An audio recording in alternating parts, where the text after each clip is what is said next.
masuk ke ruang Zoom.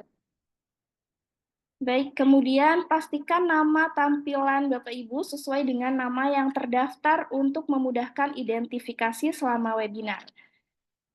Semua peserta diharapkan mematikan mikrofon atau mute selama presentasi berlangsung untuk menghindari gangguan suara yang tidak diinginkan.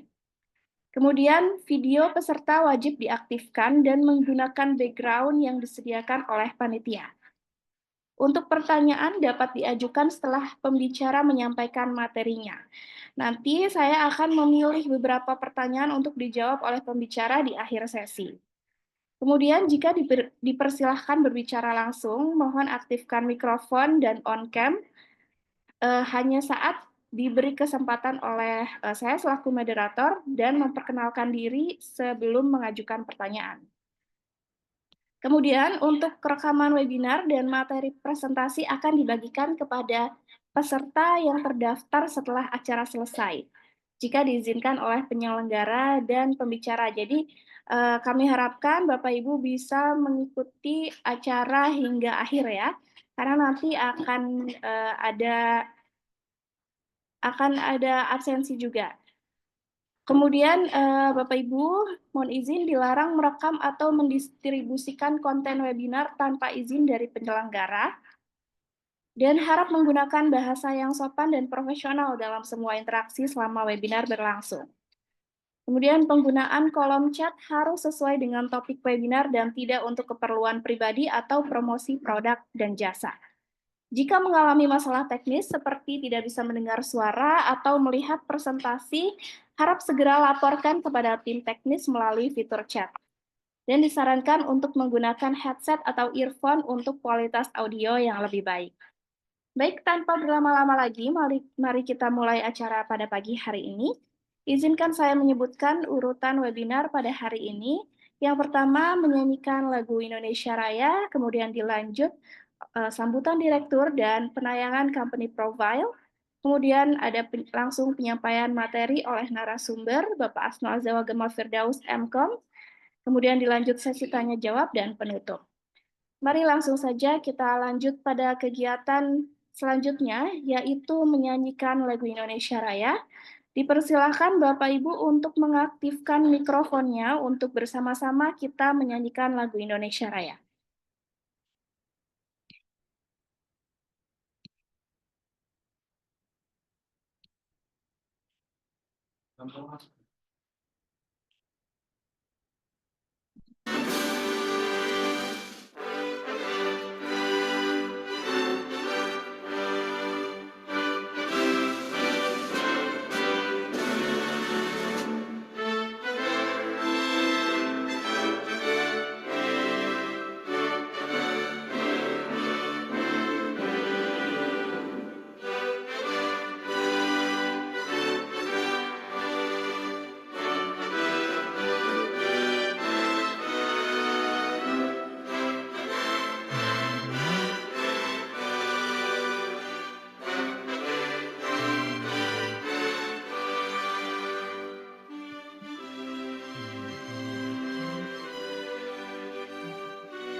Ya, terima kasih saya ucapkan.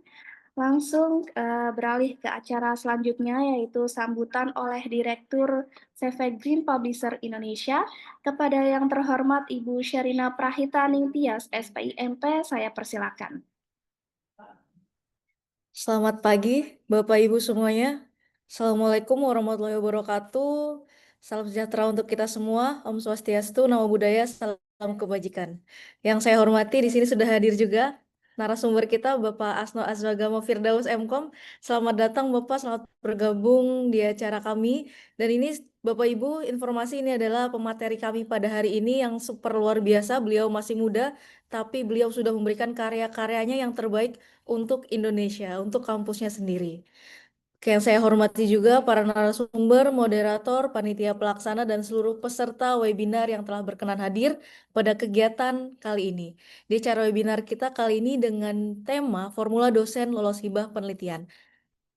Nah, kegiatan ini itu merupakan salah satu bentuk komitmen kita dalam meningkatkan pengetahuan, berbagi wawasan, dan memperkuat kolaborasi di bidang penelitian. Tentunya untuk para dosen muda ataupun untuk para dosen senior ataupun untuk mahasiswa yang memang mereka bertujuan untuk memberikan dampak yang nyata terhadap penelitian yang ada di Indonesia sendiri.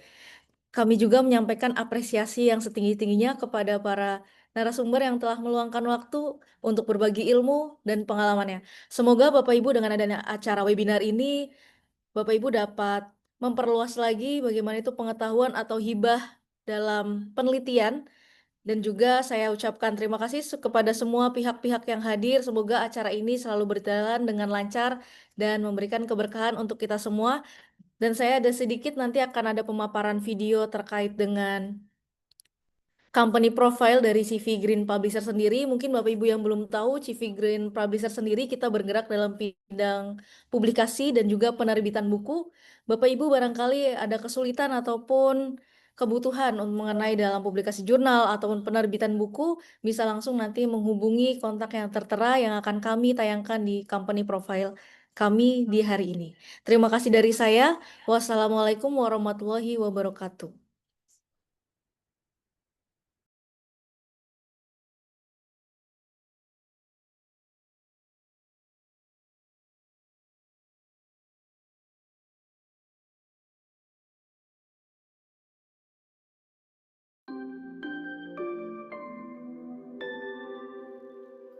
Perkembangan teknologi informasi yang semakin pesat mendorong pula dalam bidang publikasi ilmiah. Dalam rangka membantu para peneliti dan civitas akademik di bidang penelitian, kami hadir menjadi solusi terbaik yang memberikan layanan yang cepat, tuntas, puas, dan transparan. Karena itu, kami menyediakan beberapa layanan yang sudah disesuaikan dengan kebutuhan para peneliti dan civitas akademik dalam bidang publikasi ilmiah. Green Publisher hadir di App Store dan Play Store untuk memberi kemudahan bagi para peneliti mengakses seluruh layanan kami setiap hari selama 24 jam. CV Green Publisher Indonesia merupakan perusahaan yang bergerak di bidang jasa konsultan pendidikan, khususnya publikasi ilmiah dan penerbitan buku ber-ISBN. CV Green Publisher Indonesia didirikan pada tahun 2020 dan telah memiliki nomor izin berusaha dengan nomor 03-0422-00-13798 serta memiliki nomor keanggotaan IKAPI dengan nomor 443-JBA 2022. Selain itu, CV Green Publisher Indonesia juga memiliki beberapa elemen jasa lainnya, seperti pengurusan hak kekayaan intelektual, pendampingan merek, pendampingan jurnal menuju akreditasi, juga penyelenggara International Conference.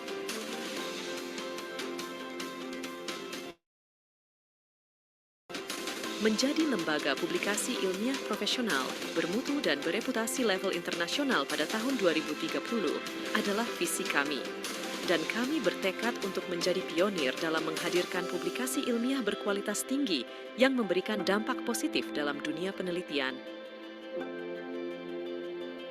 Green Publisher memiliki total 14 jurnal yang telah terindeks dalam database nasional dan internasional. Hal ini membuka ruang bagi berbagai disiplin ilmu dan mendorong terciptanya kolaborasi antara peneliti dengan memberikan inspirasi.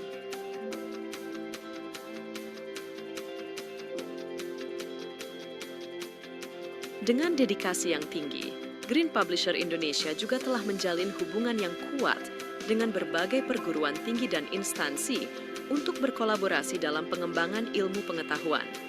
Sehingga saat ini, Green Publisher Indonesia telah memiliki ribuan author yang tersebar ke berbagai wilayah di Indonesia.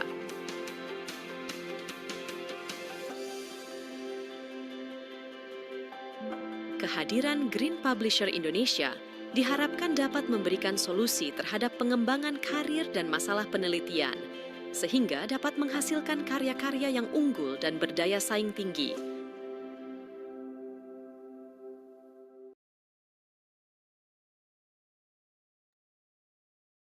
Ya, terima kasih disampaikan kepada Ibu Syarina Prahitaningsih, SPIMP, atas sambutannya. Baiklah, kita memasuki acara yang kita tunggu-tunggu nih Bapak Ibu, yakni pemaparan materi mengenai formula dosen sukses lolos hibah penelitian dan cara menyusun proposal yang kuat dan membangun track record unggul. Nah, selama materi berlangsung dan sesi tanya jawab nanti diharapkan Bapak Ibu bisa berperan aktif ya dalam materi yang akan disampaikan, karena nanti akan ada reward untuk 2 peserta teraktif. 1 peserta akan mendapatkan free publikasi jurnal ilmiah, dan 1 peserta teraktif lainnya akan mendapatkan free penerbitan buku ISBN. Baik, sebelumnya izinkan saya untuk membacakan kurikulum vitae dari pemateri, Bapak Asno Azawagama Firdaus MKom. Lahir di Sumbawa pada tanggal 26 Oktober 1997 dan saat ini aktif mengajar di Universitas Qomarul Huda Badarudin Bagu, tepatnya di program studi ilmu komputer. Untuk riwayat pendidikan, beliau lulus S1 di Teknik Informatika Fakultas Teknik Universitas Mataram. Kemudian melanjutkan pendidikan S2 di Informatika Fakultas Teknologi Industri Universitas Ahmad Dahlan. Wah, Bapak Asno ini adalah dosen muda ya. Walaupun beliau masih berusia muda, tapi beliau sudah sukses menjadi dosen dan dalam 5 tahun terakhir ini sudah mempublikasikan kurang lebih 29 tulisan ilmiah dan sudah menerima hibah sebanyak 6 kali berturut-turut. Wah, luar biasa sekali. Dan kita sudah terhubung dengan Bapak Asno Azawagama Firdaus MKom. Selamat pagi, Bapak. Pagi, Mbak. Ya, bagaimana nih kabarnya Pak Asno? Alhamdulillah baik, Mbak Farani. Iya, baik. Sebelumnya saya haturkan terima kasih banyak ya Bapak sudah berkenan untuk sharing-sharing dan berbagi ilmunya nih pada pagi hari ini. Baik ya Pak, langsung saja saya persilahkan Bapak untuk menyampaikan materi yang penuh manfaat pada pagi hari ini. Pada Bapak Asno Azawagama Firdaus MKom, saya persilahkan. Terima kasih Mbak Moderator, Mbak Helia Farani. Assalamualaikum warahmatullahi wabarakatuh. Selamat pagi dan salam sejahtera untuk kita semua. Saya izin share screen, Mbak. Mungkin sebelumnya yang saya hormati Ibu Direktur dari CV Green Publisher. Kemudian yang saya hormati juga Mbak Farani selaku moderator dan rekan-rekan peserta yang berkesempatan hadir pada pagi hari ini. Ini merupakan salah satu itikat kita pemuda-pemuda yang bergelut di dunia akademik. Kebetulan bertepatan dengan 28 Oktober 2025, kita memperingati juga Hari Sumpah Pemuda. Salah satu cara kita untuk merayakan hal tersebut yaitu dengan cara kita berdiskusi bersama terkait formula dosen sukses lolos hibah penelitian. Adapun subtemanya yaitu cara menyusun proposal yang kuat dan membangun track record publikasi yang unggul. Oke, ini langsung saja.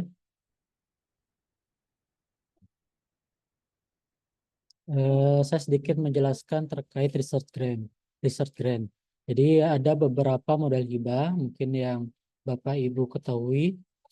Saya di sini sedikit melakukan sharing ya ataupun diskusi terkait beberapa jenis hibah.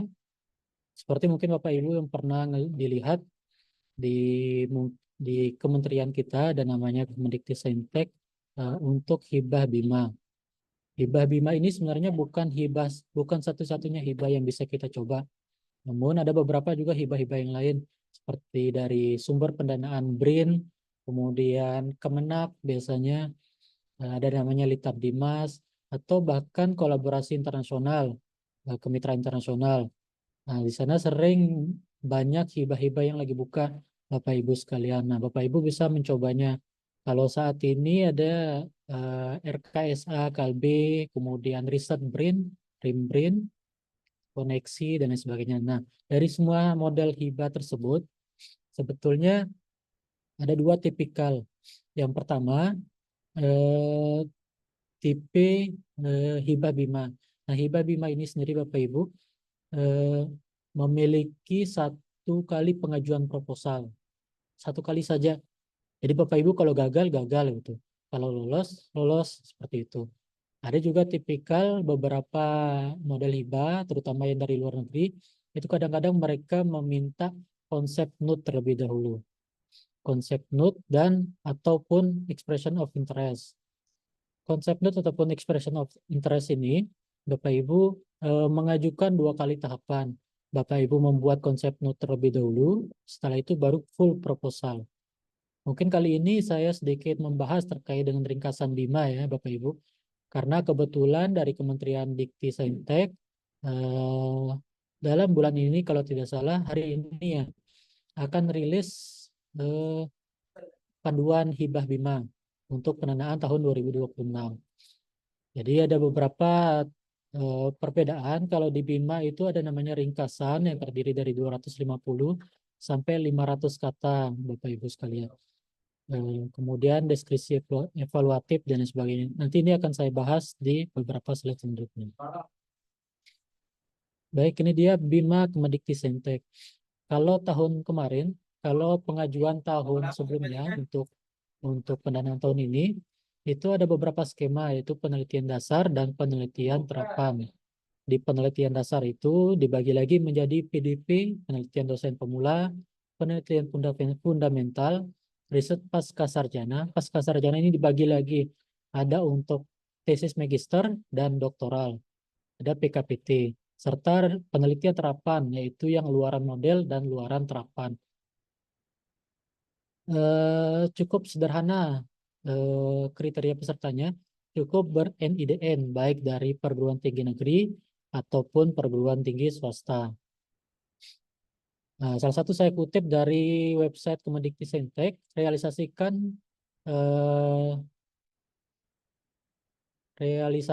Dikti Saintek berdampak, Kemendikbudristek salurkan 1,47 triliun untuk penelitian dan pengabdian kepada masyarakat.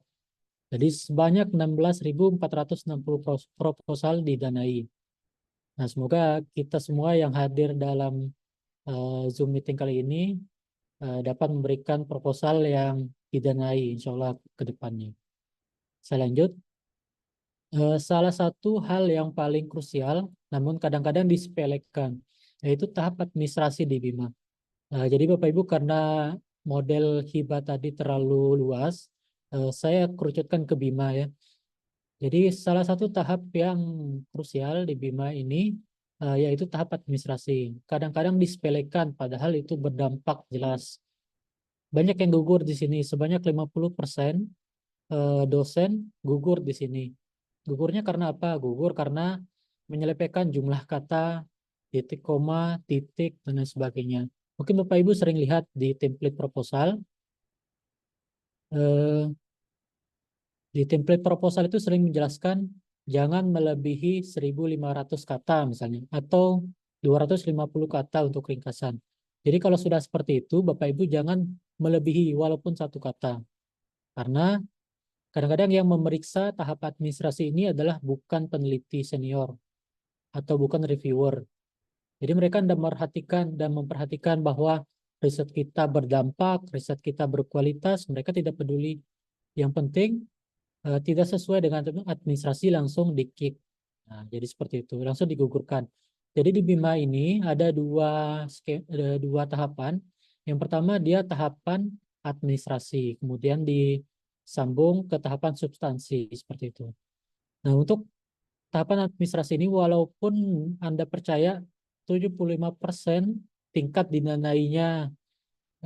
didanai proposal tersebut, namun ketika menyepelekan hal-hal seperti tadi, itu akan langsung digugurkan seperti itu. Nah, untuk tahapan yang pertama, Bapak Ibu, dalam menulis proposal, kita perlu memiliki judul yang kuat dan menarik.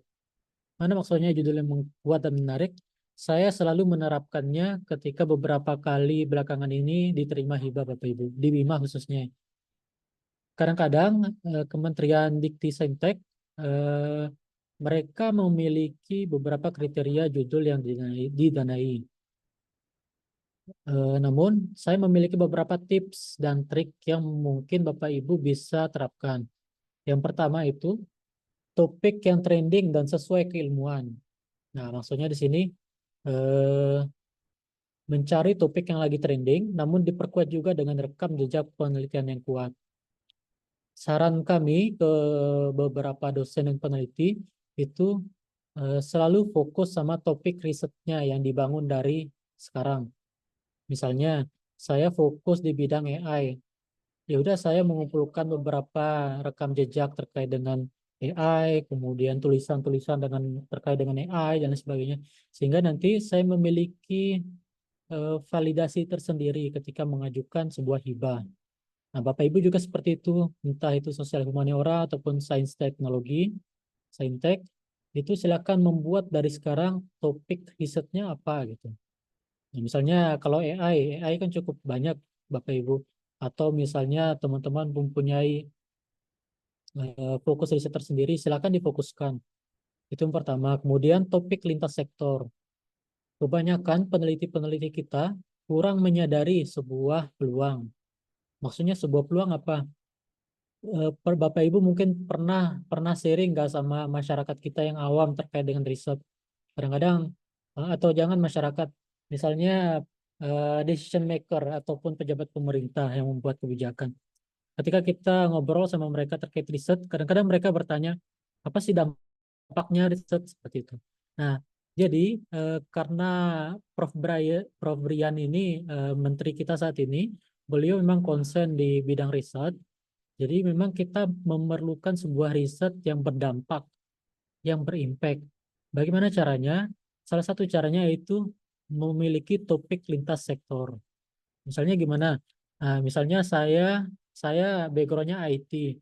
Misalnya saya backgroundnya IT dan memiliki rekam jejak riset di bidang AI. Kemudian saya memiliki kolega dari kesehatan, misalnya Bapak Ibu. Ya udah itu disinkronkan antara IT atau AI dengan kesehatan. Mana contohnya? Misalnya untuk judul-judulnya.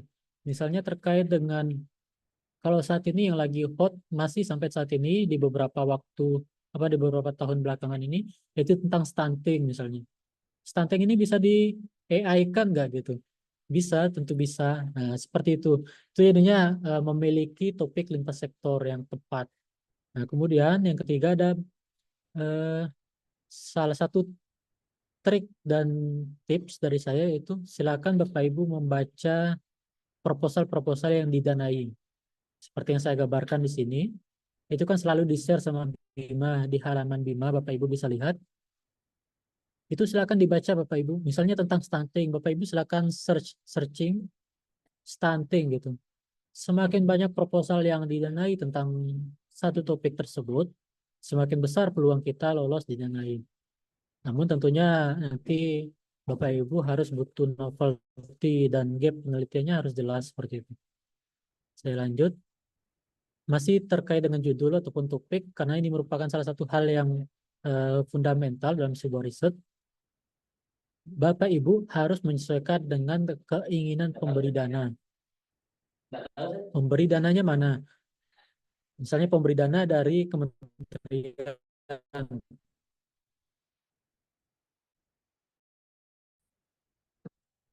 tentu dari Kementerian Dikti misi RPJMN yang telah dituangkan di RPJMN 2025-2029. Yang ada 8 nastacita ini, silakan nanti Bapak Ibu memilih mana yang termasuk ke dalam itu saintek atau humaniora, itu bisa dicek. Turunan dari sebuah cita-cita yang dimiliki oleh Bapak Presiden dituangkan ke dalam 8 bidang fokus, basis bidang fokus penelitian yang seperti ini, seperti yang saya paparkan di depan. Kalau di panduan BIMA sebelumnya itu ada 8 fokus bidang riset. Ada pangan, energi, kesehatan, transportasi, rekayasa keteknikan, pertahanan keamanan, maritim, sosial humaniora, dan lainnya. Bapak Ibu cukup ngambil di salah satunya saja yang menjadi fokus bidang risetnya, seperti itu. Yang tentunya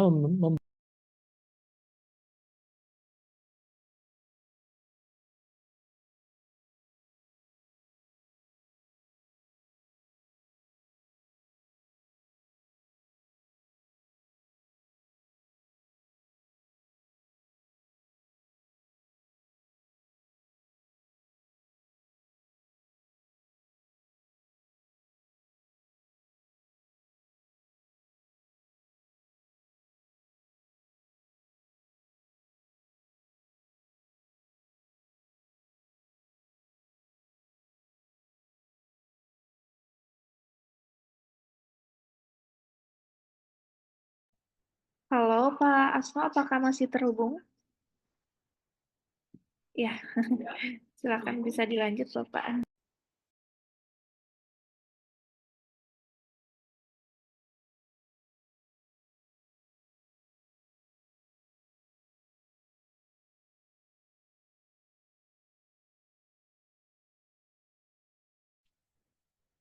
Mohon maaf Pak, itu termute mic-nya.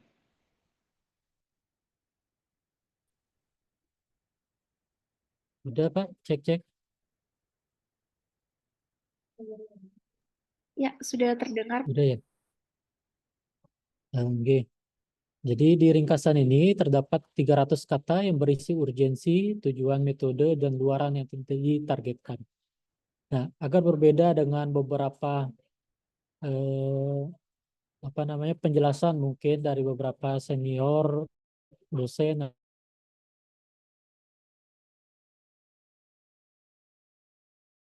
beliau juga reviewer nasional.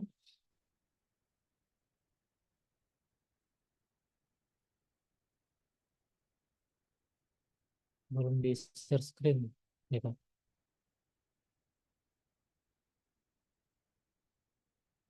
Baik. Nah, jadi ada beberapa yang perlu diperhatikan. Bapak Ibu bisa menggunakan track ini nantinya ketika menulis proposal. Berikan bold di tiap kata-kata yang diminta oleh template proposal. Misalnya apa? Misalnya urgensi. Jadi nanti dicantumkan aja urgensi, tebalkan. Nah, itu yang menandakan karena reviewer ini tipikal reviewer membaca ratusan ribuan proposal seperti itu. Jadi Bapak Ibu perlu betul-betul singkat, padat, dan jelas memberikan gambaran sebuah proposal. Baik itu urgensi, keunggulan novelty, ataupun gap dan manfaat penelitian. Nah, adapun keunggulan dan novelty silakan ditunjukkan dalam bentuk inovatif dan keuntungan komparatif dari ilmu pengetahuan teknologi ataupun rekayasa sosial yang akan dilakukan. Nah, kemudian gap ataupun manfaat penelitian, mengemukakan manfaat penelitian yang dikembangkan dan membandingkannya dengan penelitian lainnya ataupun gap penelitian. Kemudian saya lanjut. Di latar belakang. Latar belakang ada 4 poin yang bisa saya tangkap. Ini latar belakang masuknya ke pendahuluan biasanya. Pendahuluan pun dibatasi kata kadang-kadang. Latar belakang ini Bapak Ibu, silakan mencantumkan literatur terkini, tentang topik yang diteliti dan dirujuk dari jurnal internasional bereputasi. Sebetulnya tidak ada acuan ya yang mewajibkan sebuah proposal itu harus dari jurnal internasional bereputasi. Hanya saja agar kita memiliki topik yang agar memiliki proposal yang kuat dan berdampak, Bapak Ibu bisa menggunakan jurnal internasional bereputasi dalam 5 tahun terakhir, serta memiliki kalimat analitis untuk mudah dipahami. Jadi hindari kalimat-kalimat yang berulang-ulang, namun memiliki makna yang sama. Kemudian identifikasi gap juga, kekurangan atau hal yang belum dicapai menjadi gap penelitian dengan penelitian sebelumnya. Kemudian yang terakhir ada research question biasanya.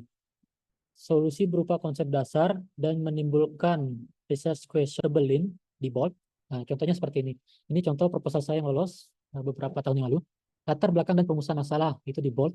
Kemudian data stunting per hari ini menunjukkan bahwa prevalensi kasus ini masih sangat tinggi di Indonesia. Nah, langsung disitasi Kementerian Kesehatan merilis data stunting tahun 2022 sejumlah. Kalau bisa Bapak Ibu silakan langsung menggunakan data-data. Pasti data-datanya diambil ataupun dirujuk ya Bapak Ibu. Kemudian Bapak Ibu bisa juga melakukan citasi sebanyak lebih dari satu citasi dalam satu kalimat ataupun satu paragraf. Seperti yang ini.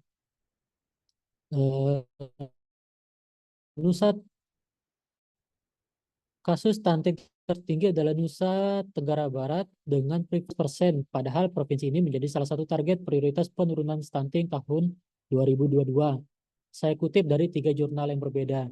Jadi saya taruh citasi 2, 3, 4 seperti itu. Kemudian kita ke rumusan masalah. Rumusan masalah dan pemecahan masalah ini dua hal yang berbeda. Namun biasanya kadang-kadang dicantumin dalam satu topik satu bab yang sama. Identifikasi masalah, rumusan masalah berisi identifikasi masalah dan kalimat pertanyaan atau pernyataan. Mengidentifikasi masalah yang diteliti dan mengacu terhadap data dan referensi. Sedangkan kalimat pertanyaan atau pernyataan ini menyatakan rumusan masalah dalam kalimat pertanyaan ataupun pernyataan. Begitu juga pemecahan masalahnya, ketika ada rumusan masalah, harus disertai dengan pemecahan masalah. Nah, seperti contoh yang di sebelah kiri, Bapak Ibu bisa lihat, latar belakang dan perumusan masalah itu silakan di bold Bapak Ibu. Nah, misalnya yang tadi data stunting per hari ini menunjukkan bla bla bla sejumlah 21,6%. Baru beberapa paragraf di bawah, berdasarkan pemaparan tersebut, maka pendekatan pemecahan masalah dalam penelitian ini adalah, silakan di bold lagi seperti itu. Ini digunakan untuk mempermudah reviewer membaca proposal yang kita ajukan. Nah, tips agar menghindari jumlah kata melebihi aturan. Kadang-kadang kita, apalagi yang sosial humaniora ya, mungkin Bapak Ibu di sini dan dari sosial humaniora, itu kadang-kadang kita menghadapi sebuah permasalahan yang mana kita memiliki banyak ide yang mau dituangkan dalam satu proposal, tapi dibatasi oleh template proposal seperti itu. Caranya seperti apa untuk menghindari hal tersebut? Silakan Bapak Ibu gunakan gambar atau grafik atau yang itu. Ini sangat ampuh dan sangat gampang dibaca oleh reviewer. Jadi reviewer lebih suka sebenarnya proposal-proposal yang lebih banyak visual. Sekarang tulisan udah nggak terlalu ampuh ya. Kadang-kadang kita bingung, mumet, baca tulisan. Mungkin Bapak Ibu kalau baca punya mahasiswa, juga kadang-kadang skripsi mahasiswa, kebanyakan tulisan kan jadi jenuh ya. Nah, itu salah satunya kita kasih solusi dengan cara buat jadi gambar seperti itu.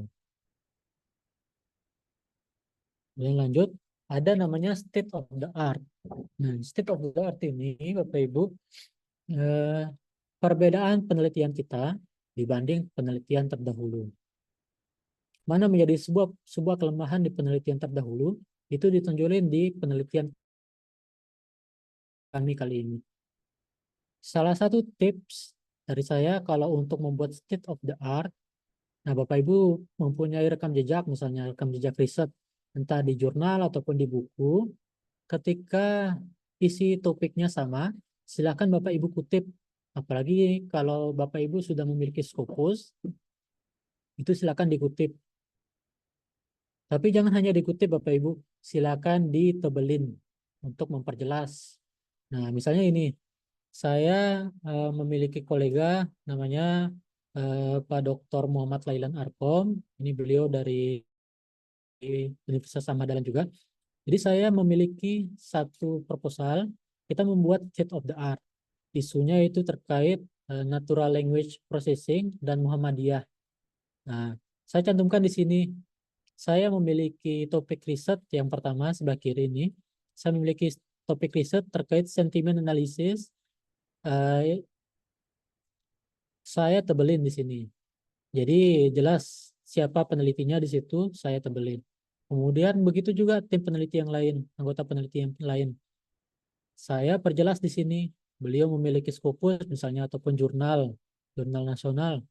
Itu ditebelin lagi ketika pembahasannya sama dengan topik yang kita ajukan. Nah, ini akan lebih mempermudah para reviewer membaca. Oh, jadi kelemahan penelitian kita ini, penelitian terdahulu yang sebelah kanan. Jadi yang ingin ditonjolin di penelitian kali ini yang di sebelah kiri, seperti itu. Jadi lebih jelas seperti itu. Kebaruan penelitian. Nah, kebaruan penelitian ini ada beberapa bagian yang perlu kita tonjolin. Yang pertama, perkembangan studi. Pengembangan tentang suatu topik yang dihasilkan dari peneliti sebelumnya. Kemudian novelty, menentukan novelty apa saja yang akan disumbangkan oleh peneliti. Maksudnya kebaruan yang akan ditonjolin itu apa aja. Kemudian kontribusi peneliti, menentukan di mana kontribusi peneliti dalam riset yang akan dijalankan. Hindari duplikasi. Nah, Bapak Ibu, saya pernah kemarin mengajukan RIM BRIN. Mungkin ada juga Bapak Ibu yang ngajuin. Nah, RIM BRIN itu saya ditolak karena topiknya hampir sama dengan yang saya ajukan di BIMA seperti itu. Jadi langsung ditolak. Jadi hindari duplikasi seperti itu. Kebaruan penelitian merupakan aspek utama dalam hibah BIMA karena menunjukkan originalitas dan kontribusi ilmiah dari suatu proposal. Itu yang mungkin perlu kita pahami bersama. Roadmap penelitian, lagi-lagi saya rekomendasikan divisualkan atau divisualisasikan. Ini kalau tidak salah tahun 2023. Nah, jadi saya dengan satu kelompok, kita bertiga sama profesor ataupun guru besar dari Jogja. Saya cantumkan semua riset kami yang sudah terbit, yang sudah dipublish. Dan berdasarkan topik yang kita ajukan. Nah, jadi Bapak Ibu silakan masukkan riset artikelnya, catatan-catatan artikelnya yang sudah publish sesuai dengan topik penelitian yang mau digunakan. Selain artikel, Bapak Ibu silakan cantumkan beberapa track record hibah yang pernah diraih di dalam 10 pengalaman tahun terakhir ini, seperti yang sebelah kanan saya tunjukkan.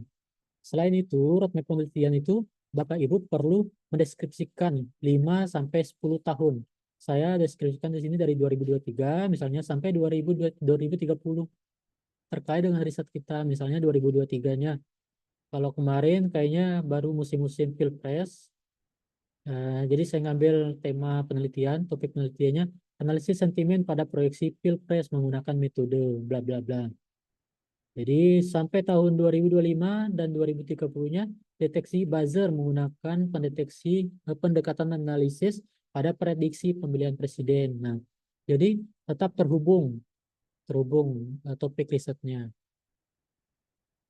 Di sebelah kiri Bapak Ibu bisa lihat bangun roadmap penelitian yang kuat dengan memperhatikan pertama, tim peneliti memiliki track record sesuai dengan topik riset. Nah, itu perlu dicatat Bapak Ibu. Jadi walaupun lintas sektor, misalnya bukan satu jurusan, bukan satu keilmuan, perlu diperhatikan track record-nya. Kemudian tiap anggota peneliti memiliki tugas sesuai dengan keilmuan. Jangan yang ahli bahasa atau ahli sastra misalnya, kemudian disuruh coding IT gitu, coding programnya itu nggak bisa. Kemudian mencantumkan hibah apa saja yang pernah diraih untuk memvalidasi ketika menerima pendanaan dari proposal ini sudah memiliki rekam jejak untuk pendanaan penelitian sebelumnya, serta membangun roadmap dengan topik riset di 5 tahun ke depan dihitung semenjak hibah diusulkan. Kemudian ada pembagian tugas tim peneliti. Itu silakan dibuatkan tugasnya. Bapak Ibu bisa memperhatikan 3 poin penting di sebelah kiri. Itu disesuaikan dengan berdasarkan keilmuan, kemudian mencakup seluruh luaran dari penelitian, serta memasukkan mahasiswa dan tugasnya juga. Nah, waktu itu saya masih S2, saya masih sebagai mahasiswa. Jadi saya di sini tetap memasukkan ketuanya siapa, anggotanya siapa, beserta tugas-tugasnya. Seperti itu. Tahapan penelitian juga kalau bisa seperti itu Bapak Ibu untuk menerjemahkan proposal kita dari studi literatur sampai luaran tambahan. Bapak Ibu silakan cantumkan tahapan penelitiannya apa saja, indikator capaian yang ditargetkan apa saja, serta luarannya apa aja. Nah, misalnya kayak artikel jurnal internasional bereputasi, tinggal dicantumkan di sini publish hasil penelitian misalnya sampai publish dan sebagainya. Kadang-kadang di proposal BIMA, itu ada di template BIMA, biasanya dibilang seringkali mencantumkan mitra jika ada. Biasanya ditaruh jika ada. Padahal mitra tersebut sebenarnya kalau kita tambahkan, itu menjadi sebuah nilai plus di tahap substansi proposal. Jadi silakan dibuat Bapak Ibu. Misalnya, kalau ini kayaknya ini apa namanya terkait stunting. Terkait stunting dari Pemprov Dinas Kesehatan. Nah, itu silakan dibuat. Jadi Bapak Ibu lebih bagus menggunakan mitra. Walaupun di template proposalnya bilang jika ada. Nah, nggak apa-apa. Itu jadi nilai plusnya Bapak Ibu. Kemudian ada referensi. Nah, ngambil referensi itu jangan sembarangan juga Bapak Ibu. Silakan gunakan model self citation. Self citation ini seperti yang sebelumnya saya jelaskan, itu melakukan citasi ke publikasi sendiri dengan publikasi berkualitas, misalnya di jurnal internasional bereputasi. Anggotanya juga seperti itu. Jadi semua tim peneliti kalau bisa semuanya masuk di referensi seperti itu. Jadi bukan referensi dari orang lain. Kemudian setiap teori dalam proposal itu disitasi. Nah, daftar pustakanya juga yang berhubungan dengan topik riset, referensi jurnal kalau bisa 5 tahun ke belakang dan buku 10 tahun ke belakang. Bapak Ibu jangan hanya menggunakan Google Scholar untuk mencari referensi. Bisa dilihat dari IEEE Explore, kemudian Digital Library, ProQuest, Google Scholar juga nggak apa-apa, tapi dicari yang berbahasa Inggris dan jurnal internasional bereputasi kalau bisa. Ada dari Science Direct bisa dilihat, ada namanya ACM, Digital Library, ataupun dari Scopusnya langsung. Nah, ada beberapa tools recommendation dari saya. Ada Figma, misalnya Bapak Ibu mau buat visual kayak tadi, bisa menggunakan Figma ataupun Canva, atau langsung dari Python. Nah, misalnya untuk citasi bisa menggunakan Mendeley. Dari Python ini dari coding. Bapak Ibu nggak usah pusing kalau terkait coding. Di zaman yang sekarang itu Bapak Ibu tinggal salin ke AI, dibuatkan sama AI codingannya untuk visualisasi dari data-data yang Bapak Ibu kasih seperti itu. Kemudian karena kita sudah selesai memasang proposal, terkait ini dulu ya, terkait luaran. Nah, saya sedikit memberikan gambaran Bapak Ibu terkait luaran kita. Jadi jurnal-jurnal di Indonesia ternyata memiliki eh, apa namanya publikasi yang rendah dibanding 4 negara ASEAN yang lain. Jadi Indonesia itu urutan ini bisa dilihat Indonesia itu yang abu keras apa namanya ya abu. Nah, grafik ini menunjukkan bahwa Indonesia bersama Malaysia, Thailand, dan Singapura termasuk dalam 4 besar negara ASEAN dengan jumlah publikasi di jurnal internasional yang terus meningkat dari tahun ke tahun. Tapi tetap saja kita yang terendah gitu. Jadi kita kalau bisa mengusahakan terbitnya di jurnal Scopus gitu. Nah, ini Indonesian ranking berdasarkan skema Go ranking for Asia region. Nah, in the world Indonesia rank jadi itu urutan ke-9 kalau berdasarkan eh, peringkat Asia. Kalau peringkat dunia Indonesia urutan ke-57 tahun 2016 dan 37 di tahun 2024. Tapi tetap saja di bawah Malaysia dan Singapura. Ini yang tertinggi ada Cina. Cina itu high index-nya 1455. Indonesia itu baru 349. Nah, jadi ini juga apa eh, materi kali ini saya juga ikut mendorong Bapak Ibu, misalnya dapat hibah nanti besok lusa, itu silakan luarannya ke Scopus gitu. Nah, ini tadi kita ternyata urutan 1 hingga 9-nya cukup jauh ya Bapak Ibu. Ini Indonesia dan ini Cina berdasarkan peringkat Asia. Jadi ketiganya ada Cina, Jepang, India, baru Indonesia di urutan 9. Sangat jauh ya kalau ditaruh dalam bentuk grafik. Kemudian luaran dalam hibah penelitian. Nah, Bapak Ibu bisa menggunakan jurnal internasional bereputasi, bisa dalam bentuk HKI, model prototype, ataupun paten. Bapak Ibu selain luaran wajib, silakan cantumkan luaran tambahan. Misalnya luaran wajibnya Bapak Ibu ke Scopus. Nah, dicantumkan aja luaran tambahannya. Misalnya dalam bentuk HKI, itu menjadi nilai plus juga. Dalam bentuk HKI, ataupun model, ataupun prototype. Nah, kalaupun paten, biasanya ini di penelitian terapan. Paten itu harus Bapak Ibu coba rasionalisasi. Karena memang waktunya cukup panjang. 1 tahun kalau tidak salah baru terbit. Nah, ada beberapa hal yang perlu diperhatikan. Yang pertama itu rasionalisasi luaran. Luaran perlu rasional, misalnya dengan anggaran yang sekian.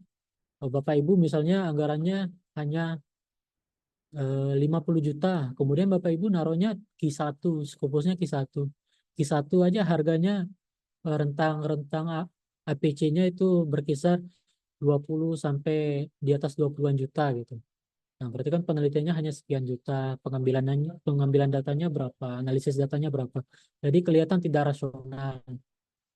Selain itu, dari segi anggaran, misalnya Bapak Ibu peneliti yang tidak pernah mempunyai rekam jejak tembus ke Scopus, namun memberikan target ke Scopus Q1, misalnya di proposalnya, itu kan buat reviewer, orang ini rekam jejak penelitiannya baru di Sinta 5, Sinta 6, tapi luarannya ditaruh, luaran wajibnya ditaruh ke Scopus Q1.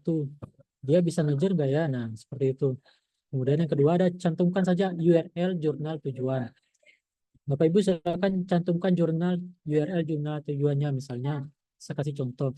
Luaran wajib berupa artikel accepted di jurnal internasional bereputasi terindeks Scopus di International Journal of Computing and Digital System. Di JCDS misalnya itu masuk Q3, SJR-nya sekian, URL-nya ini seperti itu. Dan luaran tambahan berupa hak cipta program komputer. Nah, jadi lebih jelas Bapak Ibu. Jadi silakan dicantumkan. Kemudian ada status luaran. Bapak Ibu juga silakan cantumkan status luaran yang tadi, misalnya accepted kah, publish kah, atau seperti apa. Nah, mungkin yang terakhir ada namanya indikator penilaian substansi. Kalau Bapak Ibu misalnya pernah mengikuti coaching klinik dari EDIKTI ataupun dari kementerian, jadi kadang-kadang mereka memberikan indikator penilaian substansi. Misalnya, saya ambil contoh, rekam jejak yang relevan. Itu berisi skor 0 sampai lebih dari 5. Nah, jadi reviewer naruhnya seperti ini, tidak relevan, kurang relevan, sampai relevan. Begitu juga urgensi penelitian. Misalnya Bapak Ibu proposalnya bagus, tapi tidak urgent. Ya, urgensi penelitiannya bisa dilihat dari sini. Misalnya ada dari PDP, kemudian penelitian dasar hingga terapan. Nah, bisa dilihat dari sini. Skor-skornya pun ada di sini. Mungkin ini nanti dari Green Publisher bisa nge-share materinya. Nah, di sini juga ada dari bagian metode sampai yang terakhir itu ada untuk referensi. Nah, jadi tetap berpatokan sama yang sebelum-sebelumnya yang saya jelaskan. Jadi silakan maksimalkan skornya Bapak Ibu. Skor 4 ini silakan diambil gitu. kalau bisa referensinya relevan dan dari jurnal bereputasi dan berdampak. Impact faktornya diperhatikan. Pustaka tergolong primer dan mutakhir lebih besar 80%. Yang tadi saya jelaskan 5 tahun terakhir dan 10 tahun terakhir untuk buku. Nah, baik, mungkin sekian dari saya, Mbak Hilya, selaku moderator. Untuk waktu dan kesempatannya, terima kasih. Semoga apa yang saya bahas kali ini dapat bermanfaat untuk kita semua. Insya Allah kita yang ada di ruang meeting kali ini bisa tembus ya hibahnya untuk Bima minimal. Terima kasih, kurang lebihnya mohon maaf. Assalamualaikum warahmatullahi wabarakatuh. Selamat pagi.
Ya, terima kasih yang sebesar-besarnya kami sampaikan kepada Bapak Asno atas materi yang sangat informatif dan inspiratif ya. Wah, luar biasa sekali nih, banyak hal baru yang bisa menjadi bekal bagi kita semua untuk lebih siap dalam mengikuti hibah penelitian. Baik, Bapak Ibu, kini kita memasuki sesi tanya jawab. Boleh untuk 3 penanya ya. Silakan bagi Bapak Ibu yang ingin mengajukan pertanyaan bisa raise hand dan mengaktifkan kameranya.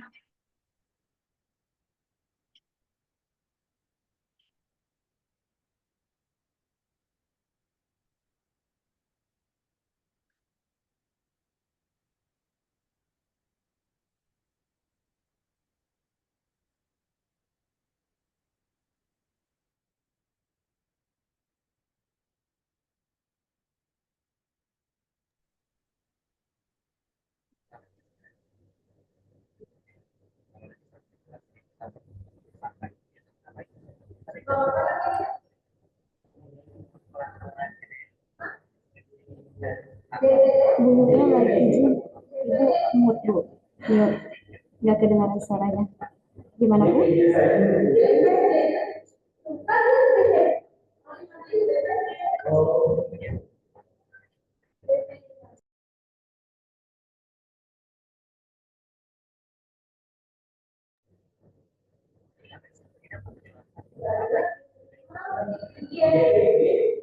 Oke, Dewi izin bertanya. Terima kasih Bu ya. Suaranya terdengar jelas.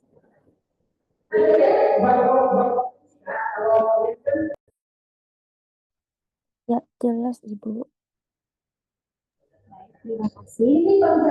Pak Asno, terima kasih untuk materinya luar biasa hari ini.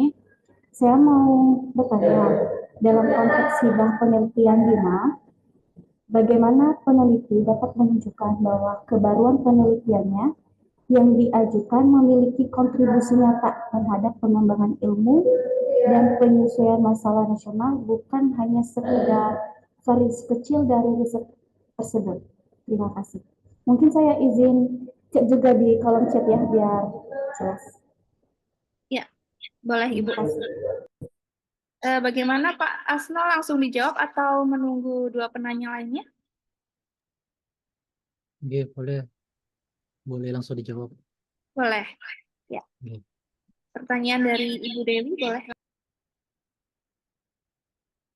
Menunjukkan bahwa kebaruan penelitian yang diajukan memiliki kontribusi nyata terhadap pengembangan ilmu, Bu ya.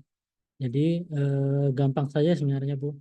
Kadang-kadang kita melihat sesuatu yang eh, apa namanya yang lagi trending, itu bisa saja kita langsung kepikiran apa yang bisa kita kerjakan. Nah, kebetulan sekarang saya lagi kerjain riset bareng profesor dari BRIN, itu topiknya terkait MBG, Bu. Nah, MBG itu kan sekarang kita lagi diterapkan ya, Bu, di sekolah, beberapa sekolah. Jadi anak-anak didik kita dikasih MBG. Banyak juga sisi negatifnya dan banyak juga sisi positifnya. Seperti keterbukaan lapangan pekerjaan, tapi berita yang banyak itu kayak keracunan dan sebagainya. Nah, ini kadang-kadang menjadi peluang untuk kita para peneliti, para dosen, untuk dapat menuntaskan itu. Maksudnya seperti apa? Jadi dari segi kesehatannya bisa dilihat betul nggak keracunan. Dari kebijakan publik misalnya bisa dilihat dari teman-teman yang dari ilmu pemerintahan misalnya atau administrasi. Sudah sesuai nggak SOP-nya misalnya.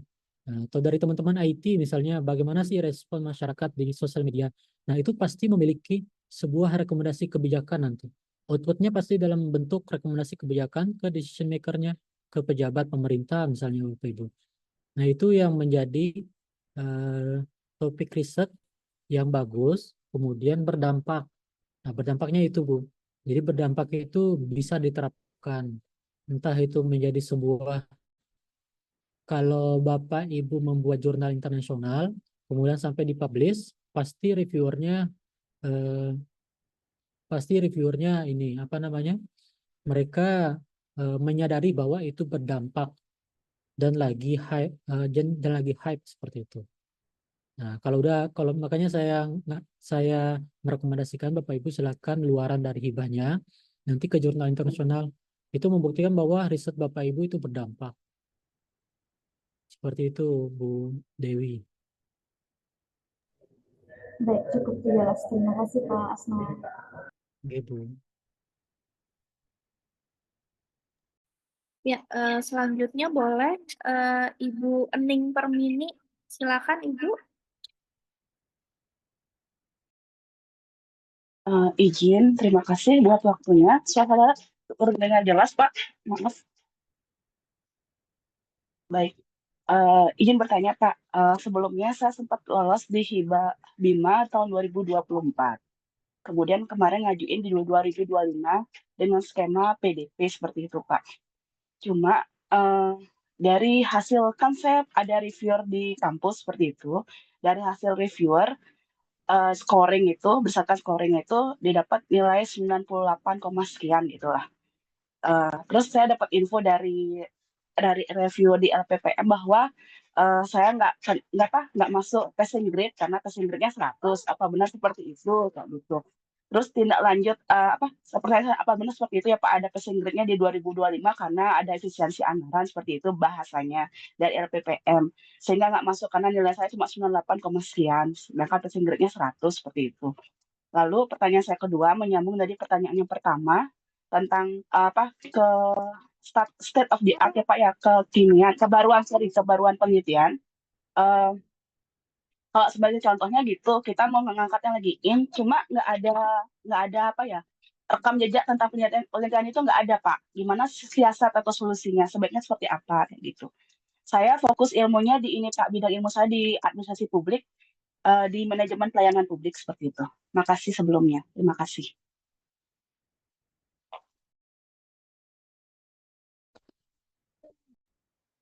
Oke, izin Bu Moderator, saya langsung menjawab pertanyaan dari Bu Ening ya, Bu Ening Permini. Eh, jadi yang pertama terkait dengan passing grade. Nah, sebenarnya kalau passing grade, Bu, sebetulnya menjadi kebijakan masing-masing universitas melalui adanya LPPM.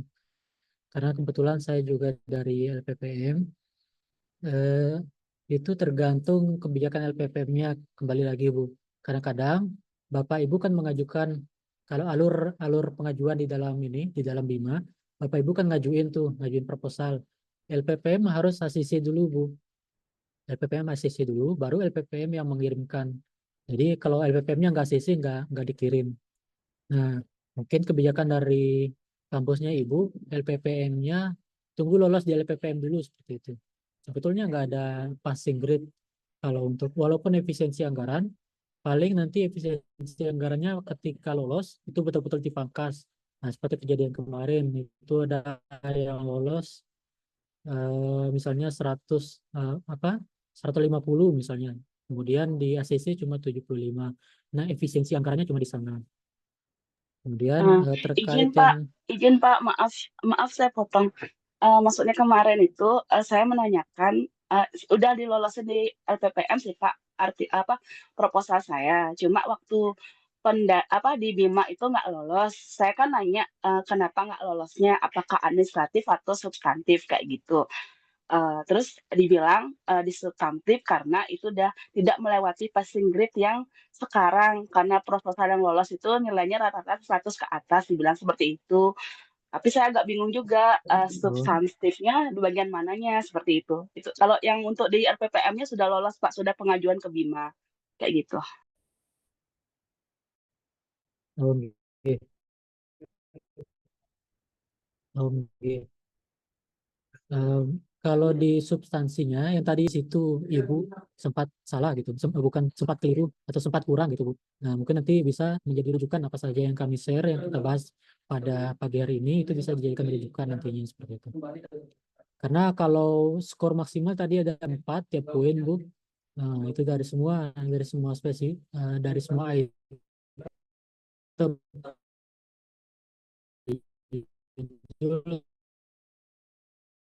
terakhir referensi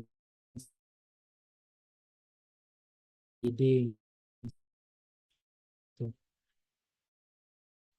Mungkin Mbak, Ibu nanti bisa disesuaikan kembali proposalnya. Kemudian kalau untuk ini Bu ya, apa namanya state of the art ya, state of the artnya itu dari anggota kelompoknya Bu. Jadi misalnya Ibu ketua, Ibu di kebijakan publik. Nah misalnya mau ngambil MBG nih Bu, jadi diambil aja misalnya teman-teman dari kesehatan. Nah itu kan sesuai dari kebijakan publiknya seperti apa, dari nilai gizinya seperti apa. Nah kemudian nanti luarannya apa, misalnya luaran tambahnya Ibu bisa naruh policy brief, misalnya rekomendasi kebijakan ke pemegang kebijakan. Nah, jadi itu seperti itu, Bu. Jadi lebih ke lintas sektor. Itu cara inisiasinya.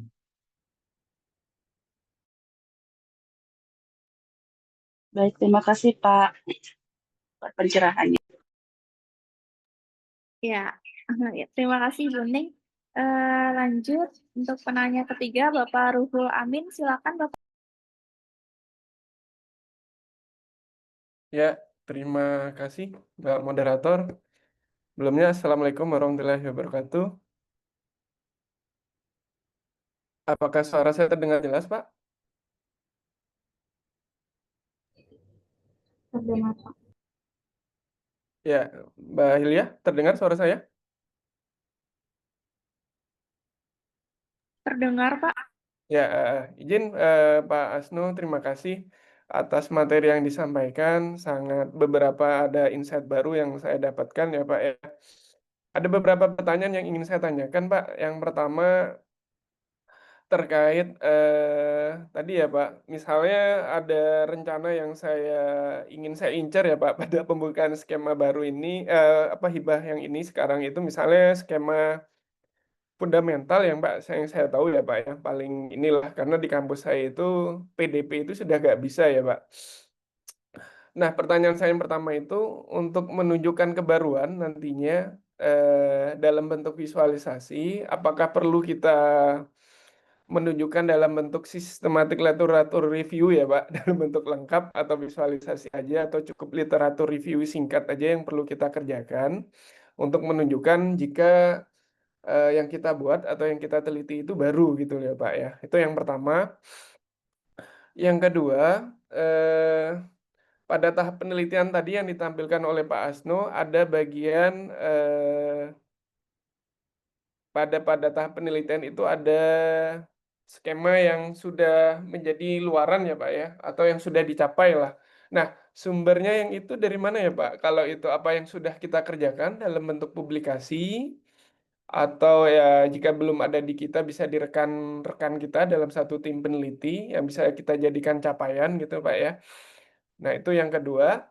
Sedangkan yang ketiga itu terkait roadmap penelitian tadi ya Pak. Setahu saya roadmap penelitian itu adalah penelitian rute atau peta penelitian kita ya. Kalau saya sebelumnya pengalaman saya itu, mohon sarannya nih Pak ya, 1 tahun ke belakang yang sudah pernah kita kerjakan, dan kita tambahkan 1 tahun ke depan atau selanjutnya dari penelitian yang akan kita kerjakan sekarang. Mohon sarannya Pak ya, apakah itu sudah benar atau ada arahan dari Pak Asno? Terima kasih Pak.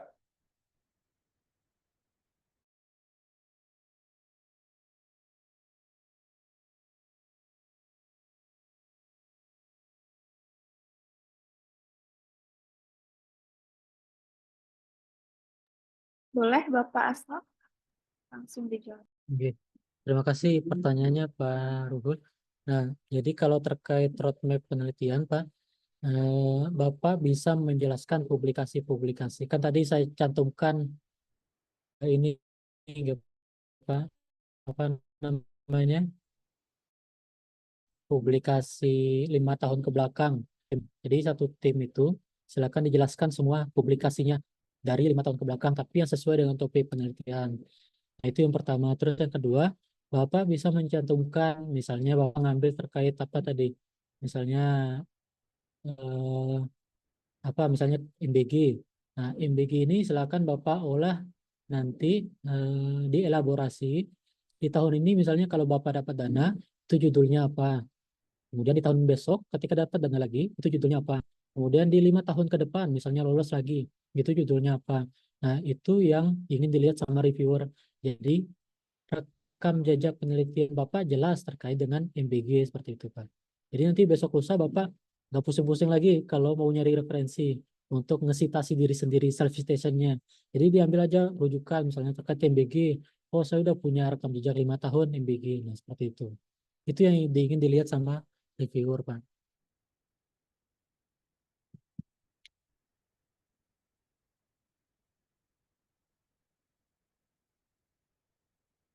Mungkin gitu, Mbak Belia.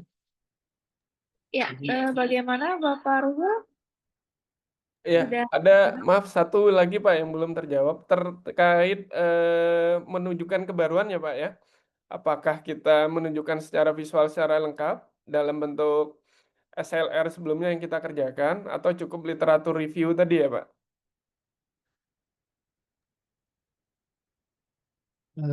Kalau untuk menunjukkan kebaruannya, Bapak cukup menjelaskannya sedikit aja, Pak. Seperti state of the art saya tadi, saya cuman ngambil singkat. Ngambil singkatnya kayak metode, saya jelaskan metodenya 1 kalimat, saya jelaskan hasilnya 1 kalimat, kayak gitu. Jadi kelihatan nanti dibandingkan, misalnya Bapak ingin agar apple to apple gitu, Pak, dijelaskan aja penelitian terdahulunya seperti ini, metodenya ini, hasilnya ini. Tapi di penelitian sekarang saya juga pakai metode yang sama, tapi saya ingin hasilnya seperti ini gitu. Dengan nanti mungkin ada intervensi data yang berbeda ataupun pendekatan lain yang berbeda. Nah, itu jadi kelihatan nanti kebaruannya seperti apa. Kayak gitu, Pak.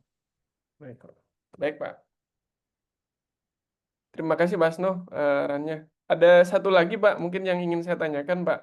Terkait luaran nanti ya Pak, terkait luaran kan kalau dari arahan Bapak kan harapannya Scopus ya Pak. Tapi kita kadang peneliti kan berharap realistis ya Pak. Misalnya gini Pak, cukup konferen aja dulu, tapi nanti sebenarnya kita bisa di Scopus gitu. Tapi janjinya kita kasih konferen. Daripada nanti kita berjanji Scopus, tapi yang kita kerjakan konferen kan menjadi kurang ya Pak ya. Ini mohon arahannya Pak ya.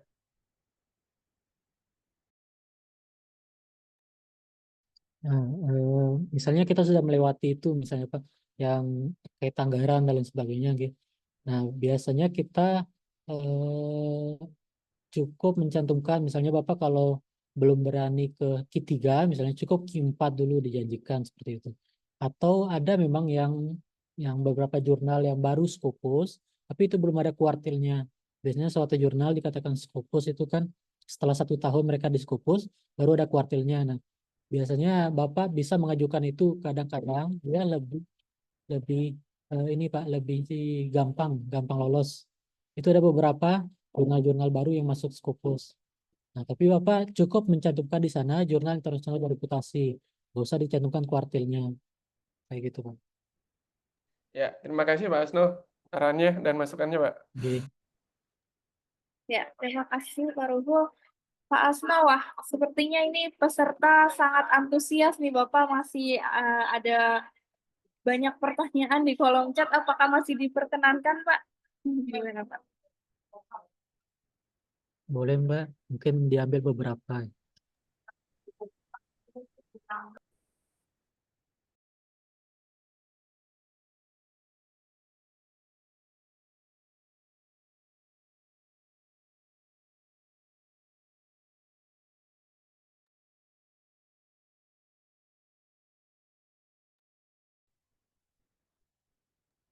Di kolom chat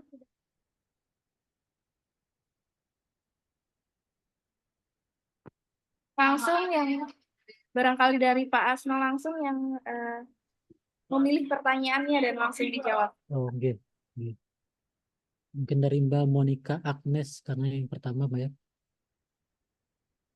Apa satu hal non teknis, misalnya strategi komunikasi dengan reviewer, membangun narasi atau meyakinkan kebermanfaatan riset yang sering kali diabaikan dosen namun justru menjadi penentu utama proposal hibah bisa lolos atau gagal.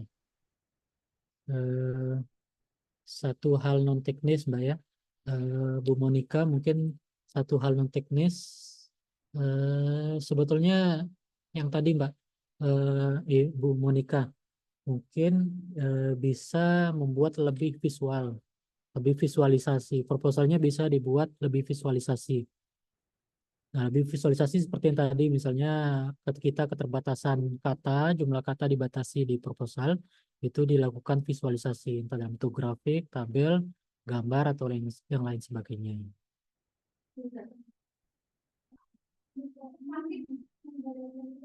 Kemudian dari Pak Rizky Ripai, Politeknik Fiksi, input serang. Bertanya, dosen pemula apa yang harus dilakukan untuk memulai hibah, sedangkan masih kurangnya pemahaman tentang hibah. Nah, biasanya kita kalau saran saya, mungkin ini lebih ke ini Pak ya, lebih ke siasatnya.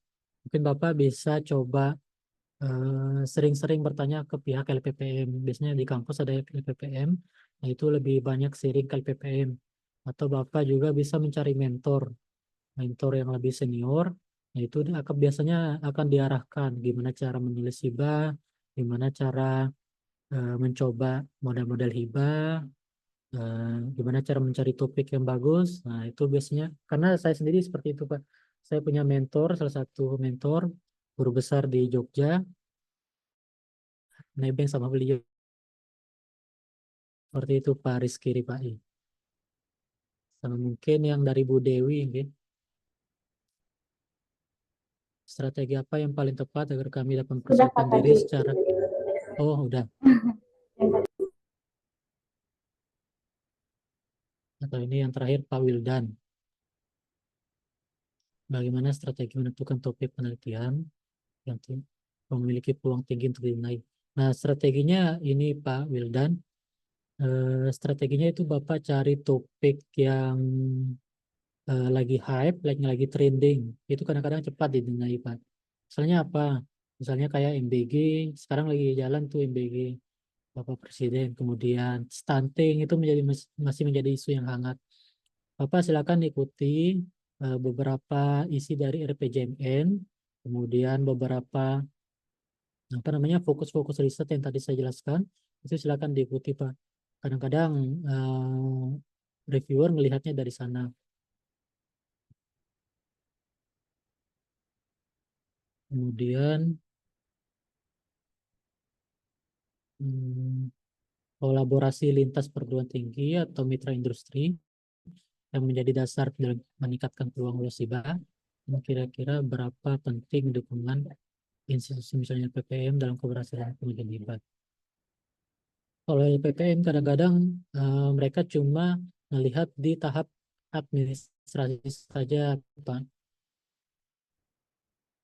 Jadi misalnya Bapak buat proposal, tapi katanya 450. Nah, LPPM nanti kebalikan itu dan ngasih katanya terlalu banyak, LPPM nggak terlalu ikut campur. Karena LPPM lumayan banyak ngurus semua proposal dosen, jadi nggak terlalu ke substansial. Karena belum tentu juga LPPM-nya lebih lebih lebih apa namanya lebih paham gitu kan.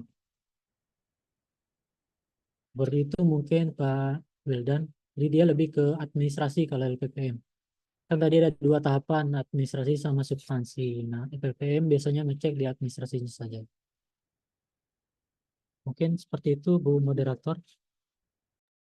Ya, terima kasih Pak. Ini masih ada yang ingin bertanya secara interaktif dari Ibu Tamimah, boleh ya Pak ya? Silakan Ibu Tamimah, dipersilakan untuk pertanyaan. Baik, Assalamualaikum. Apakah suaranya terdengar jelas, Mbak? Ya, terdengar jelas Ibu. Baik. Mohon maaf sebelumnya, terima kasih Bapak Asno ingin bertanya beberapa hal terkait publikasi. Yang pertama mengenai novelty, Pak. Novelty itu yang dimaksud apakah ketika nanti penyusunan proposal penelitian hanya sebatas novelty dalam bidang tema atau topiknya saja atau bahkan bisa ke beberapa hal, misal dari segi objek, kemudian metode dan lain sebagainya. Kemudian yang kedua, karena saya ini dari kampus swasta dan di bawah naungan Kemenak, Pak. Jadi yang saya ketahui sejauh ini sasaran penelitian yang saya tahu itu ada Litab Dimas. Apakah memang ada saran dari Bapak atau mungkin sasaran penelitian selain Litab Dimas itu apa? Karena keterbatasan kami hanya mengetahui untuk sasaran penelitian, bantuan penelitian itu dari Litab Dimas saja untuk yang Kemenak. Kemudian yang ketiga Pak, mohon izin. Kami karena dari kampus swasta, kami juga memiliki keterbatasan akses ke jurnal internasional, Pak. Mungkin ada saran atau masukan karena kan sesuai dengan saran Bapak tadi bahwa eh, jurnal penelitian pendukung itu disarankan dari jurnal yang terindeks internasional atau Scopus.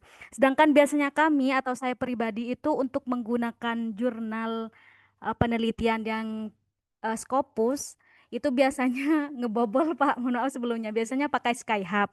Namun sejauh ini Skyhub belum bisa diakses.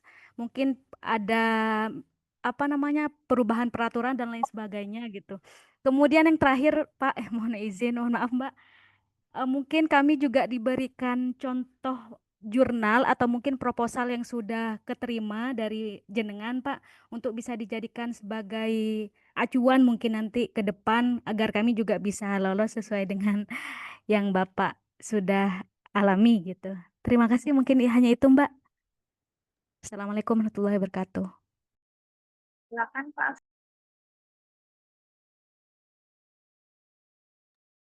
Baik Bu Tamimah, cukup banyak tadi ya pertanyaannya. Untuk yang pertama tadi terkait dengan apa kebaruan. Nah, kebaruan yang dimaksud Bu, kebaruan itu bukan hanya terkait topik. Kebaruan itu bisa data, bisa metode, bisa yang lain. Jadi misalnya bisa tempat, juga lokasi juga bisa. Misalnya Ibu kemarin ngambilnya di Sulawesi, terus sekarang coba geser ke Papua, pasti kondisinya beda kayak gitu. Nah itu satu juga. Jadi pasti pendekatan-pendekatan karena kondisinya beda, pasti pendekatannya juga beda. Seperti itu Bu Tamimah. Siap. Kemudian yang kedua terkait jurnal Scopus. Kadang-kadang Skyhub ini kan kadang-kadang untuk jurnal-jurnal yang bukan open access, yang mau dibuka untuk open access. Kadang-kadang kalau di beberapa universitas itu bisa ada akun universitas. Itu bisa ada akun universitas, itu kadang-kadang ada universitas, apalagi kalau PTNBH ya, PTNBH kadang-kadang ada akun universitas yang bisa dipakai untuk jadi akun Scopus. Tapi kalau pakai Skyhub, tadi saya kasih referensi beberapa platform, Bu.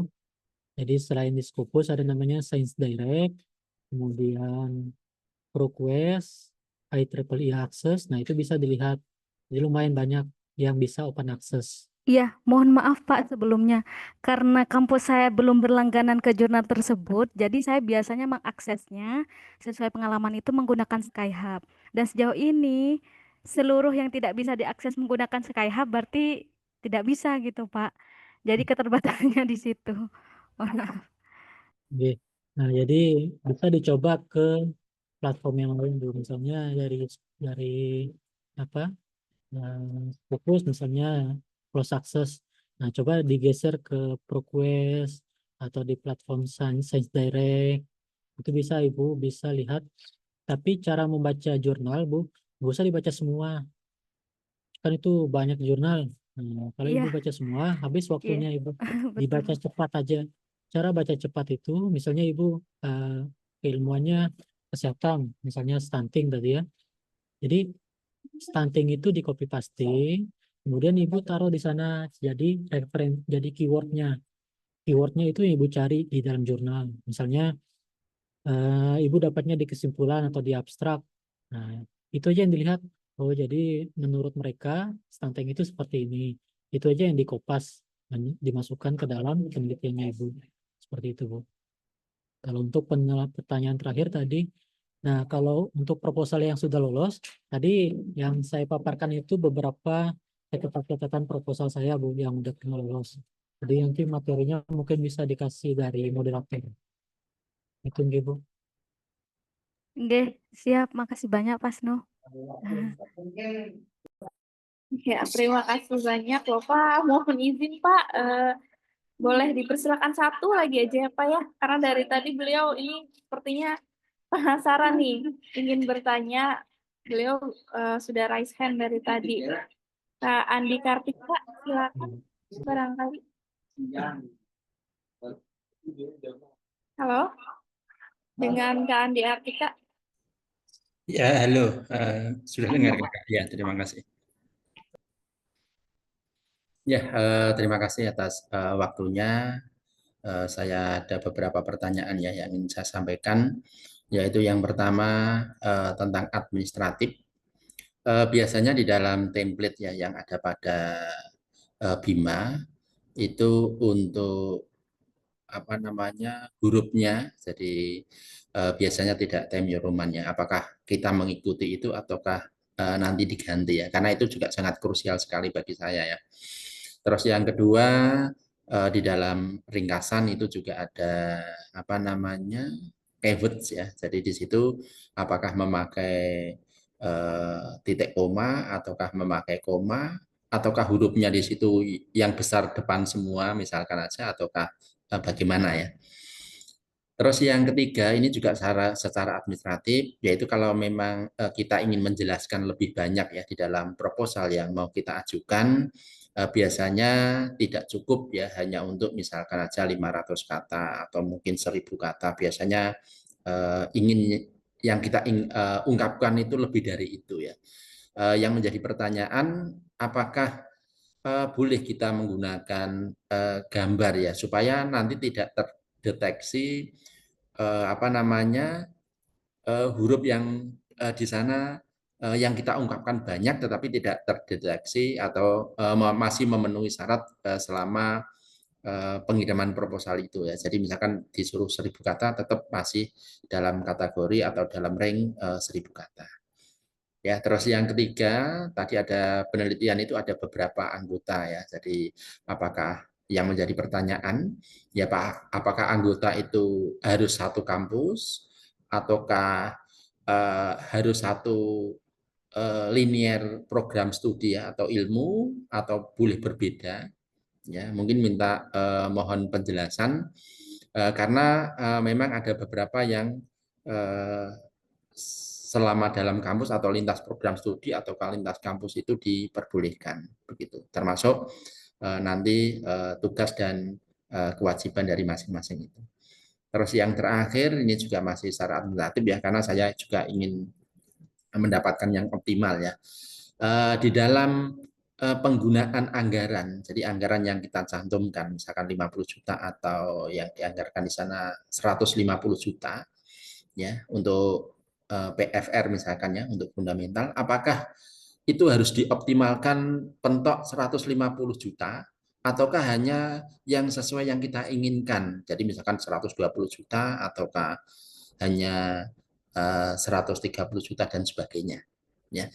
Dan yang terakhir ini mohon maaf ya untuk jadwal Untuk jadwal itu kan kita mulainya untuk periode ini kelihatannya mulainya November ya untuk pengiriman proposal. Ya. Bagaimana kita menyusun anggaran, menyusun jadwal, apakah mulai dari November ini, ataukah mulai dari tahun depannya, jadi Januari sampai dengan Desember, ataukah bagaimana? Ataukah kita buat sampai 14 bulan berarti, kalau nanti deadline laporannya terakhir itu ada di bulan Desember, karena kelihatannya untuk periode ini dibuka mulai bulan November ini, begitu. Ya, terima kasih Pak Asno atas penjelasannya. Semoga rekan-rekan semua ya yang ada di sini antusias untuk mengirim proposal dan kita bisa berdoa bersama semoga bisa di ACC ya, bisa dibiayai oleh Dikti untuk tahun 2026. Ya, terima kasih. Amin amin ya rabbal alamin. Begitu pertanyaan saya. Wassalamualaikum warahmatullahi wabarakatuh. Waalaikumsalam. Silakan Bapak Asma.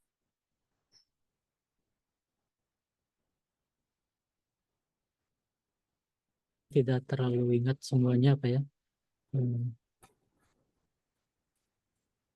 Semua pertanyaannya mungkin nanti bisa diberitahukan sama moderator. Nah, untuk yang saya ingat itu terkait dengan tadi ada visualisasi kalau nggak salah. Nah, visualisasi itu diperkenankan Pak. Jadi Bapak biar nggak terlalu banyak nulis, biar katanya lebih sedikit, silakan Bapak gunakan visualisasi seperti yang saya jelaskan sebelumnya. Jadi itu diperkenankan Pak, nggak dipermasalahkan sama reviewer. Kemudian yang kedua, terkait dengan anggaran. Nah, anggaran itu nanti Bapak silakan maksimalkan aja Pak. Misalnya kalau fundamental 150, Bapak taruh aja 149 juta sekian gitu. Itu diperkenankan. Selama Bapak mengikuti PMK, Peraturan Menteri Keuangan terkait dengan item-item dalam keuangan, dalam anggaran, misalnya Bapak dari Sulawesi atau dari mana, nah itu silakan lihat transportasi dari Sulawesi itu berapa, karena beda-beda provinsi biasanya beda aturan PMK-nya Pak. Jadi Bapak silakan gunakan yang di bawah PMK. Misalnya PMK-nya bilang kalau transportasi dalam negeri di Sulawesi itu 200.000 misalnya per hari. Nah Bapak taruhnya 150 itu masih bisa. Selama Bapak tidak melenceng dari PMK, itu anggarannya aman. Walaupun Bapak misalnya 150 maksimal fundamental, Bapak ajukan aja 149 juta. Nah, itu terus yang terkait dengan anggota peneliti. Bapak bisa ajukan anggota peneliti dari lintas universitas ataupun lintas sektor ataupun lintas keilmuan gitu Pak. Itu diperkenankan selama Bapak baca panduan dulu. Kadang-kadang biasanya kayak penelitian dosen pemula itu tidak diperkenankan, kayak dijadikan anggotanya lektor kepala itu tidak diperkenankan. Nah, dibaca dulu panduannya Pak. Kalau selama panduan itu masih memperkenankan, silakan dijalankan. Lintas sektor, lintas universitas bisa, ataupun yang lain. Dan terakhir tadi terkait dengan jadwal Pak ya. Nah, jadwal itu memang kalau sebelumnya sekitar 8 bulan. Biasanya dia efektifnya ditaruh 8 bulan ya Pak. Jadi dari pengambilan data sampai publish artikel silakan ditaruh 8 bulan. Nah, itu Bapak memang bagus pertanyaan tadi Pak. Karena baru kali ini ya yang di Bima dari bulan November. Biasanya kan dari awal tahun biasanya dibuka, Maret biasanya baru dibuka. Ya, mungkin nanti untuk yang ini silakan taruh 6 sampai 8 bulan atau diikutin yang sebelumnya juga bisa kan. Mungkin itu Pak Andi dari saya. Mungkin doanya tadi saya aminkan Pak, semoga semua kita yang ada di ruang Zoom ini bisa terima ya Pak proposal pendanaannya. Begitu Mbak Elia. Ya, amin amin. Ya, terima kasih Bapak Andi Kartika dan Bapak Asno ya. Terima kasih pada Bapak Ibu atas antusiasmenya ya. Tadi banyak sekali pertanyaan. Nanti jika ada yang belum terjawab, mungkin di lain kesempatan ya kita bisa kembali berdiskusi gitu harapannya. Baik, sebelum kita tutup acara ada informasi yang ingin kami sampaikan. Untuk sertifikat peserta akan dikirimkan melalui WhatsApp dalam 2 hari ke depan, Bapak Ibu. Jadi ini juga bagi Bapak Ibu yang sudah mengisi absensi, yang sudah kami kirim di kolom chat. Dan untuk ketentuan mendapatkan sertifikat, dimohon Bapak Ibu bisa follow Instagram greenpublisher.id dan memberikan ulasan di Google Green Publisher Indonesia. Kemudian, untuk pengumuman pemenang peserta teraktif yang akan mendapatkan free publikasi jurnal dan free penerbitan buku ISBN nanti akan diumumkan melalui grup WhatsApp ya Bapak Ibu. Dan sebelum kita tutup, ada sesi foto bersama dulu ya, Bapak Ibu mari silakan mengaktifkan kameranya untuk foto bersama. Boleh Bapak Ibu diaktifkan dulu kameranya sebentar. Mas moderator sudah siap, Mas operator.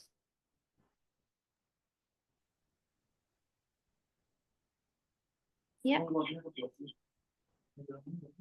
Udah, 1, 2, 3.